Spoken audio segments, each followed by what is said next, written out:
புதுச்சேரியில் தாவேக்காவோட கட்சி கூட்டம் நடந்து அதில் விஜய் வந்து நிறைய விஷயங்கள் பேசியிருக்காரு. அவர் என்ன பேசியிருக்காருங்கிறத அந்த வீடியோவில் நம்ம டீட்டெயிலாக பேச போகிறோம். Welcome to the KTV.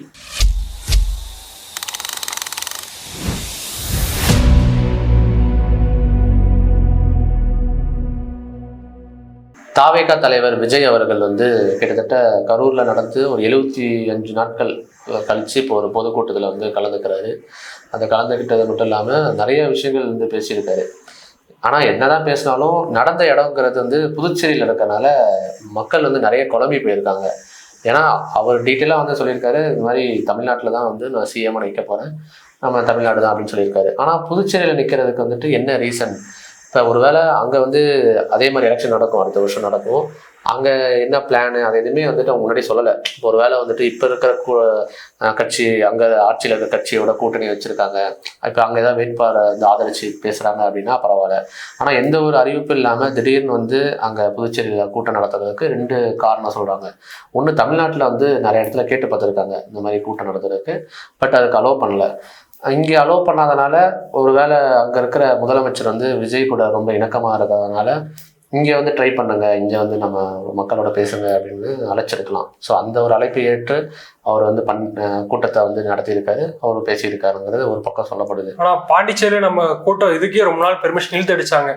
ரொம்ப நாளாக போயிட்டு கேட்டுட்டு ஒரு 4-5 வாட்டி புஷியான அந்த அலையை விட்டாங்க. அதுக்கடுத்து வந்து இங்கே புதுச்சேரிக்கே பெர்மிஷன் கிடைச்சிச்சு. அதுவும் 5000 மெம்பர்ஸ் தான் அலோவ் பண்ணி, அதுக்கு மேலே போனால் எஸ்ஓபி ஃபார்ம் பண்ணும் அப்படி சொல்லி. ஆமாம், அப்படிலாம் வந்து சொல்லி எப்படியோ கஷ்டப்பட்டு கூட்டத்தை நடத்திட்டாங்க. இப்போ இந்த கூட்டத்தை நடத்தி இதில் பேசியிருக்காரு. அந்த புதுச்சேரியில் இருக்கிற கவர்மெண்ட்டையோ இல்லை வந்து அங்கே இருக்க சிஎம்ஐயோ எந்த ஒரு மறைமுக இதுவுமே பேசாமல் டைரெக்டாக வந்து அங்கேயும் திமுக பற்றி பேசியிருக்காரு. திமுகவை நம்பாதீங்கன்னு சொல்லியிருக்காரு. முக்கியமாக வந்து நம்ம என்ன பேசணும்னா அங்கே அடிப்படை தேவைகளை பற்றி அவர் சொல்லியிருக்காரு. அதோட அடிப்படை தேவை என்னென்னா அங்கே மாநில அந்தஸ்து வேணும் அப்படின்னு பல வருஷங்களாக வந்துட்டு புதுச்சேரி மக்கள் வந்து எதிர்பார்த்துட்ருக்காங்க. அது வேணும்னு மாதிரி சொல்லியிருக்காரு. ஸோ இந்த மாதிரியான முக்கியமான விஷயங்கள் பேசும்போது காமனாக இருந்துச்சு. இது எந்த ஒரு கட்சிக்கும் வந்து ஆதரவு அந்த இது அதெல்லாம் எதுவுமே இல்லாமல் காமனாக இருந்துச்சு. இந்த கட்சி கூட்டத்தை வந்து பார்க்கும்போது இன்னொரு பக்கம் என்ன பேசுனாங்கன்னா, புசியானந்த் வந்துட்டு அங்கே புதுச்சேரியில் வந்து நிற்கிறாரு, மேபி அவரோட பவர் காமிக்கிறதுக்கோ இல்லை அவர் அங்கே எலெக்ஷனில் நிற்கிறதுக்கு வாய்ப்பு இருக்குமா அப்படின்னு நிறைய பேர் பேசிக்கிறாங்க.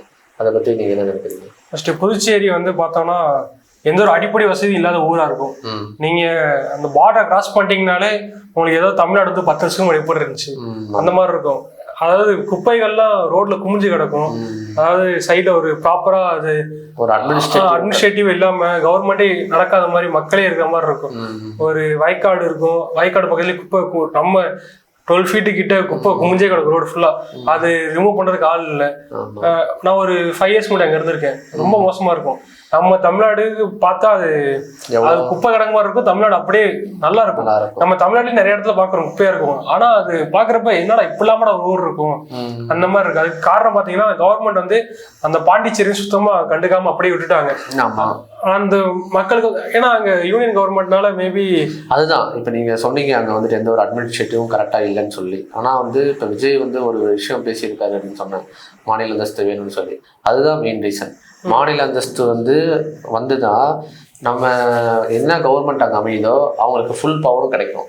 அதுதான் முக்கியமான ஒரு விஷயம். என்ன வேணுமோ அடிப்படை தேவைகள் வேணுங்கிறத அவங்க டைரெக்டாக வந்து முடிவெடுத்து அதுக்குண்டான நிதியும் வந்து சென்ட்ரல் கவர்மெண்ட்லேருந்து கிடைக்கும். அவங்க வந்துட்டு யூஸ் பண்ணி அதை கண்டிப்பாக எப்படி இங்கே வந்துட்டு நினச்சா வந்து பார்க் கட்டுறாங்க, நினச்சா வந்து பஸ் ஸ்டாண்டை ரெனோவேஷன் பண்ணுறாங்க, பஸ் ஸ்டாண்ட் கட்டுறாங்க, எல்லா டிஸ்ட்ரிக்ட்லேயும் வந்து அவுட்டரில் பஸ் ஸ்டாண்ட் கட்டிகிட்டு இருக்காங்க. அந்த மாதிரியான ஒரு ஸ்டெப் வந்து இங்கே எடுக்கும்போது அங்கே எடுக்காததுக்கு ரீசன் யூனியன் கவர்மெண்ட்டோட ஒரு டைரக்ட் கண்ட்ரோல் இருக்கிறனால தான். இப்போ நீங்கள் எதாவது வேணும்னா இங்கே கவர்னருக்கும் ஈக்குவல் ரைட்ஸ் இருக்குது. இங்கே கவர்னர் வந்துட்டு கண்டுக்கவே மாட்டேங்கிறோம். யாருனே இப்போ கூட யாராவது கேளுங்க யாருனே சொல்ல மாட்டாங்க. அந்த அளவுக்கு தான் கவர்னரோட அந்த பதவி இருக்கும். ஆனால் அங்கே அப்படி கிடையாது. அவங்களும் வந்துட்டு ஈக்குவல் பவராக இருப்பாங்க. அவங்க சொல்கிறது தான் கேட்கணும், அந்த மாதிரிலாம் இருக்கும். ஸோ அப்படி அப்ரூவல் வாங்கி அங்கேருந்து அவங்க இது பண்ணி சின்ன அமௌண்ட் அனுப்பிச்சு ரொம்ப கஷ்டமாக இருந்துச்சு. ஸோ அதை வந்து மாற்றணுங்கிறது விஜயோட ஒரு குறிக்கோளாக இருந்து அவர் வந்து அதை சொல்லியிருக்காரு. இன்னொரு விஷயம் வந்து மத்திய அரசு வந்து இங்கே கண்டுக்க மாட்டேங்கிறாங்கிறது அவர் வந்து எடுத்து சொல்லியிருக்காரு. ஸோ அந்த விஷயங்கள்லாம் சொல்லும் போது இங்கேயும் வந்து அவரோட ஆமா, நீங்க சவுத் இந்தியா எடுத்து பாத்தீங்கன்னா உங்களுக்கு கேரளாவும் நல்ல டெவலப்மெண்ட், தமிழ்நாடு நல்ல டெவலப்மெண்ட், ஆந்திராவும் சொல்லலாம், அப்படிங்கிற பெங்களூர் சொல்லலாம். அப்படிங்கிறப்ப நம்ம புதுச்சேரி பாத்தீங்கன்னா எதுக்குமே சம்பந்தமே இல்லாம ஒரு பீகார் கூட யூபி கூட யூபியில கம்பேர் பண்ண எப்படி இருக்கு அந்த மாதிரி ஒரு ஊரா இருக்கு. ஆனா அது வந்து பேசப்படணும்னு சொல்லி எல்லாரும் பேசிட்டு இருந்தாங்க. பட் ஒரு வளர்ந்து வரும் அரசியல் கட்சி தலைவரா விஜய் வந்து பேசுனது அந்த மக்களுக்கு ஒரு ஆறுதலா இருந்திருக்கு. ஆனா இது அரசியல் ரீதியா பேசணும் அப்படின்னு பார்த்தா இப்போ அங்கே நடந்துட்டு இருக்கிறது என்டிஏ கூட்டணி, அதாவது பாஜக தலைமையில கூட்டணி இருந்திருக்கு. புதுச்சேரியோட முதலமைச்சர் என் ரங்கசாமி வந்து ஆட்சி செஞ்சுட்டு இருக்காரு பாஜக கூட்டணியில. அவர் என்னதான் அங்கே பாஜகவோட கூட்டணி இருந்தாலும் பாஜக கிட்ட கவர்மெண்ட் கிட்ட இருந்தே வந்து நிறைய நிதி கிடைக்க மாட்டேங்குது அப்படிங்கிறத இவரும் அழுத்த திருத்தமாக சொல்லியிருக்காரு. இப்போ இதில் என்ன பார்க்க போனோம்னா அவர் ரொம்ப க்ளோஸ் ஃப்ரெண்டு மாதிரி பாண்டிச்சேரி சிஎம்மும் விஜயும். ஸோ இவர் அவர்கிட்ட கேட்காமலாம் அதெல்லாம் சொல்லியிருப்பாருங்கிறத நம்மளை பார்க்கப்படுறதா இருக்குது. அப்போ அடுத்த வருஷம் வந்து பாண்டிச்சேரி வர எலெக்ஷனில் மேபி அவங்க என் ரங்கசாமி அவர்கள் பிஜேபி கூட்டணியிலிருந்து வெளில வந்து தாவேகாவோட கூட்டணி வச்சு அங்கே ஆட்சி அமைக்கிறதுக்கு வாய்ப்பு இருக்குமா அப்படிங்கிறத. பிஜேபி தான் அங்க ரூல் பண்ணுது. சொல்ல ரங்கசாமிங்கிறது வந்து சும்மா சிஎம், நம்ம தமிழ்நாடு சிஎம் மாதிரிலாம் கிடையாது. என்ன சொன்னாலும் சென்ட்ரல் சொல்லி கேட்டுதான் ஆகணும். ஆனா இவரு அந்த ஆளும் கட்சி பவரை விட்டுட்டு வந்து விஜய் கூட வந்தாருன்னா அது பாண்டிச்சேரிக்கு இன்னும் கொஞ்சம் டிராபேக்கா இருக்கும். ஆமா, ஆனா வந்து நம்ம இதுல என்ன பார்க்கணும்னா, ஏன்னா இப்ப நம்ம தமிழ்நாடுங்கிறப்ப நமக்கு தனி எல்லாமே இருக்கு, டாக்ஸ் சிஸ்டம் எல்லாமே இருக்கு.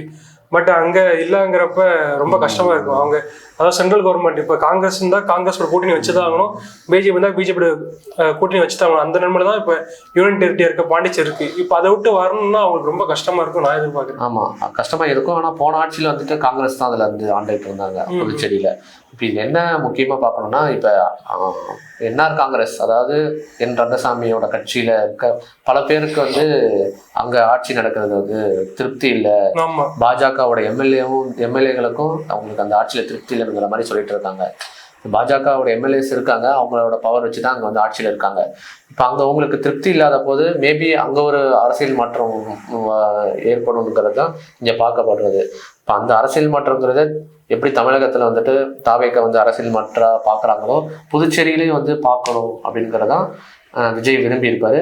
அந்த ஒரு விஷயத்துக்காக தான் இன்னைக்கு வந்து புதுச்சேரியில கூட்டம் நடத்தியிருக்காருங்கிறத ஒரு பக்கம் வந்து பேசிட்டு இருக்காங்க. அங்கேயும் ஒரு ஆட்சி மாற்றம் வேணும், ஏன்னா அங்கேயும் வந்து அடிப்படை தேவைகள் இல்லை. இன்னொன்று சொல்லியிருக்காரு, ரேஷன் கடையே அங்கே வந்து இல்லை அப்படின்னு சொல்லியிருக்காரு. இந்தியாவிலேயே புதுச்சேரியில் மட்டும்தான் ரேஷன் கடை இல்லைன்னு சொல்லியிருக்காரு. அப்போ அங்கே மக்கள் என்ன ஃபீல் பண்ணுறாங்க, நியூ ஓட்டர்ஸு அங்கேயும் வந்து இருப்பாங்க, இளைஞர்கள்லாம் இருப்பாங்க. ஸோ அதுவும் இல்லாமல் இந்த கூட்டத்தில் ஒன்லி பாண்டிச்சேரி பீப்புள்ஸ் மட்டும் தான் அலோவ் பண்ணியிருக்காங்க.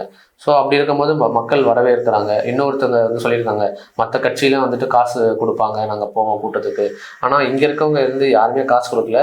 பட் வந்து எல்லாரும் மக்கள் விருப்பப்பட்டு தான் போய் பார்க்குறாங்க, அவங்க கேட்குறாங்க அப்படின்றாங்க. இன்னொரு சில மக்கள் வந்துட்டு பாண்டிச்சேரியில் நிறைய ப்ராப்ளம்ஸ் இருக்குது, அதை வந்து விஜய் கொஞ்சம் ஹைலைட் பண்ணி பேசியிருக்கலாம் அப்படி மாதிரி சொல்கிறாங்க.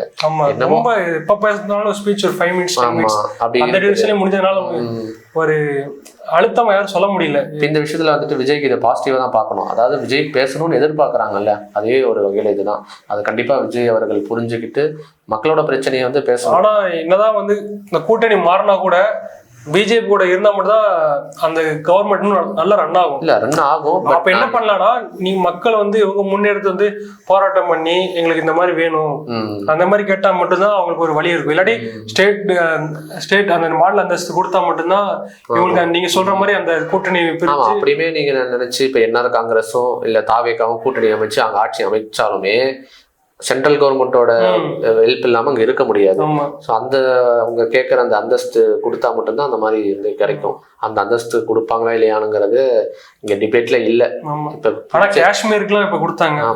இப்ப வந்து புதுச்சேரிங்கிற ஒரு வேர்டு வந்து நியூஸ்ல எல்லாரும் பேசுறாங்கன்னா இப்ப விஜய் வந்து போய் பேசுறதுனாலதான். அந்த மாதிரி இப்போ ஒரு அஸ்திவாரம் கூட சொல்லலாம்ல. இப்போ அந்த மாதிரி எடுத்து வச்சிருக்காரு. பார்க்கலாம், ஒரு வேளை வந்து அந்த மக்களுக்காக அந்த மாநில அந்தஸ்து கொடுத்து ஒரு வேளை மாற்றம் இருந்துச்சுன்னா மாற்றம் நடக்கும். இல்லை அப்படின்னு அரசியலில் வந்துட்டு அவங்கள ஒதுக்குனாலும் அதுக்கும் வாய்ப்பு இருக்குது. எல்லாம் ஜி கையில் தான் இருக்கு.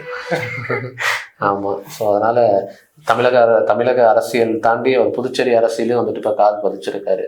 இப்போ அது வந்து தமிழகத்துலேயும் கொஞ்சம் கேரிங் காட்டி அடுத்தது ஈரோட்டில் வந்துட்டு பொதுக்குழு அந்த கூட்டம் நடத்த போகிறாங்க. ஸோ அதுக்கு தான் இப்போ ப்ரிப்பேர் பண்ணிருக்காங்க. ஸோ இப்போ இன்னும் அடுத்தடுத்த அரசியல் நிகழ்வுகளை வந்துட்டு நம்ம பார்த்து டிஸ்கஸ் பண்ணலாம். ஓகே, நன்றி. நன்றி.